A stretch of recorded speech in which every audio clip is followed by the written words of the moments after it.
താളത്തിലുള്ള മേളത്തിലുള്ള കണ്ടേ എന്നുള്ള വിളിയില്ലേ എനിക്ക് അങ്ങോട്ട് ഒത്തിരി ഇഷ്ടമായി. എന്താ ഇനി കൈത്താളം ഇട്ട് ഒന്നുകൂടെ ഒന്ന് ആടി പെരുപ്പിച്ചാലോ?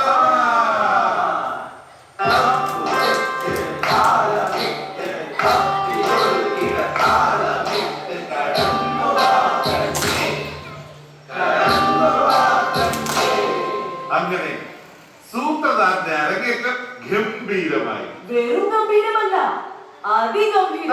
അതിഗംഭീരമല്ല, അതിഗംഭീരം. എന്നാൽ ഇനി നമുക്ക് നാടകത്തിലേക്ക് കടക്കാം. ഈ സൂത്രധാരനൊക്കെ വന്ന സ്ഥിതിക്ക് അതല്ലേ അതിന്റെ ഒരു ഇത്.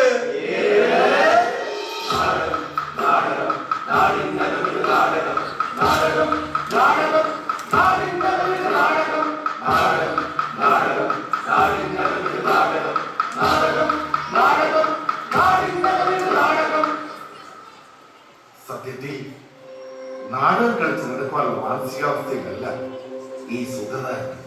കാരണം ഇപ്പോൾ ഈ സൂത്രധാരന്റെ ഉള്ളിൽ നാടകമില്ല, നടുക്കം മാത്രമേ.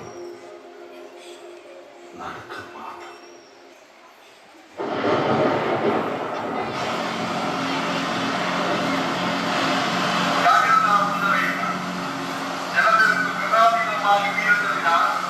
ജനങ്ങൾ വീടുകളിൽ നിന്നും ദൃഷ്ടാന്തങ്ങളിലേക്ക് മാറണം.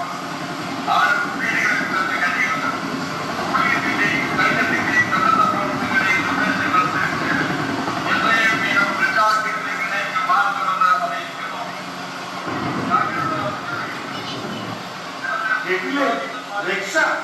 മുന്നറിയിപ്പ്. എല്ലാവരും രക്ഷപ്പെട്ടു. മഹാമാരി, മഹാപ്രളയം, മഹാദുരന്തം. രക്ഷപ്പെട്ടു.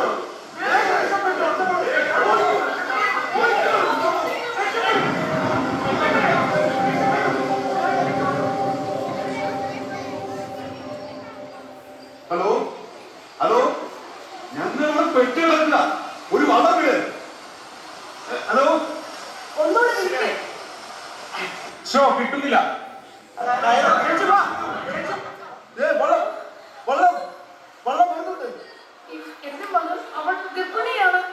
അതെ, അവളെ ആദ്യം രക്ഷപ്പെടുത്തണം. അവളുടെ വയറ്റിൽ ഒന്നും അറിയാത്തൊരു കുരുന്ന ജീവനില്ലേ, നിഷ്കളങ്കമായ ഒരു ജീവൻ. അവൾ രക്ഷപ്പെടട്ടെ. എനിക്ക് പേടിയാവുന്നു.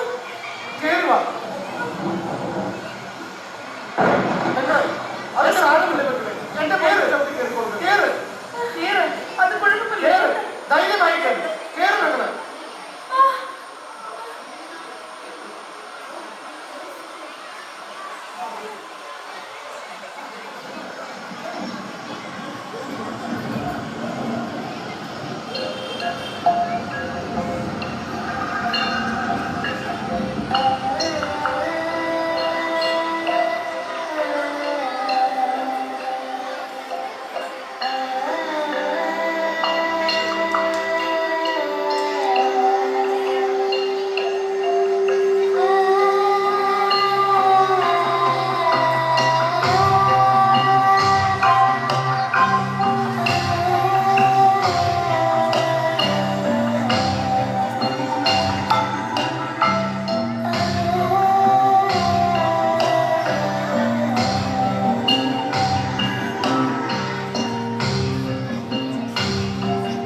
രാവന്തിയോളം കടലിൽ പണിയെടുക്കുന്ന കടലമ്മയുടെ കുഞ്ഞുമക്കൾ.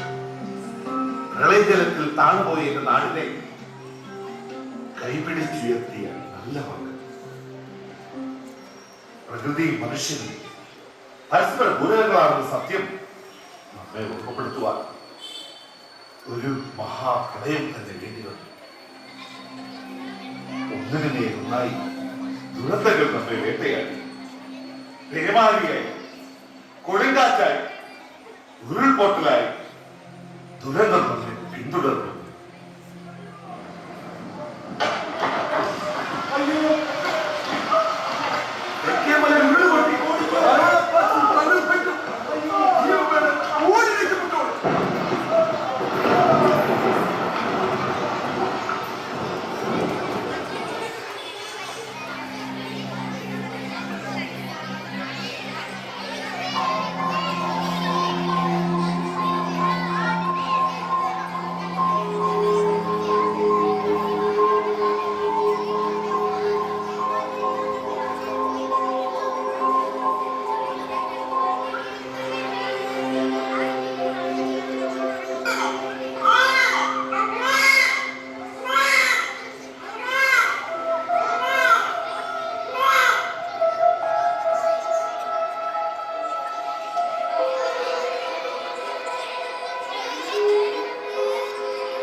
മുൻപ് ഞാൻ ഒരുപാട് വെള്ളം കുടിച്ചത്.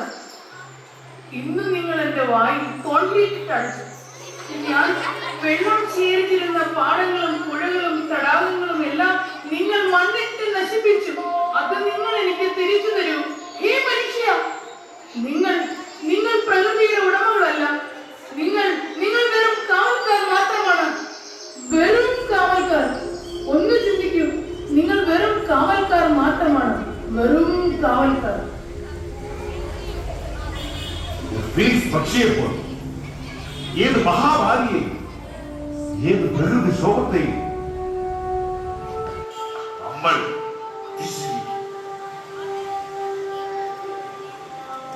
അതിജീവൻ അത് നമ്മുടെ ഹൃദയത്തിന്റെ മാറ്റൊലി ശബ്ദമാണ്.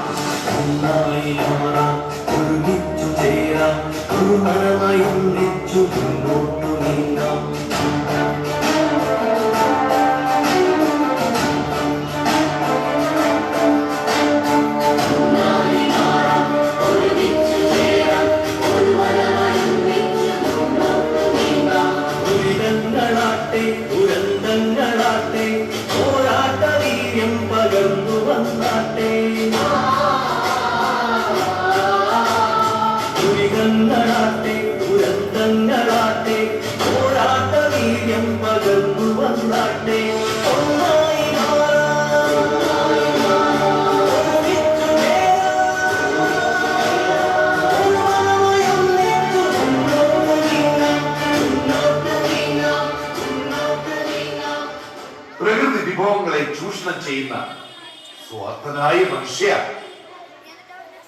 നീ ദൈവഹിതങ്ങളെ മറക്കുമ്പോൾ പ്രകൃതി പോലും പ്രതികരിക്കും. അതിന്റെ അനന്തരം ദുരന്തങ്ങൾ ദൈവത്തിന്റെ സൂചനകൾ മാത്രമാണ്.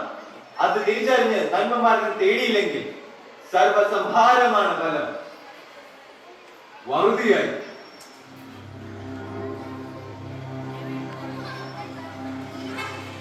വ്യാപാരിയായി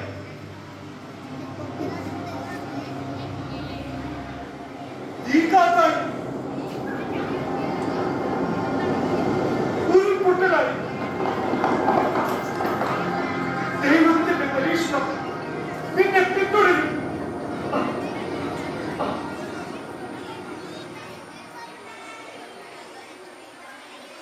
പ്രാർത്ഥനയാണ് ഏറ്റവും വലിയ കാഴ്ച. സഹജീവികളോടും പ്രകൃതി വിഭവങ്ങളോടുള്ള സ്നേഹവും സഹാനുഭൂതിയുമാണ് ഏത് മുറിവും ഉണക്കുന്ന ഏറ്റവും വലിയ ദിവ്യ ഔഷധം. ഈ നാടകം ഇതിവിടെ തീരുകയും തുടരുകയാണ്. ദൈവവും മനുഷ്യനും പ്രകൃതിയും ഒത്തുചേർന്നുള്ള ആത്മസാക്ഷാത്കാരത്തിനായി നമുക്ക് ഒരുമിച്ച് പ്രയത്നിക്കാം.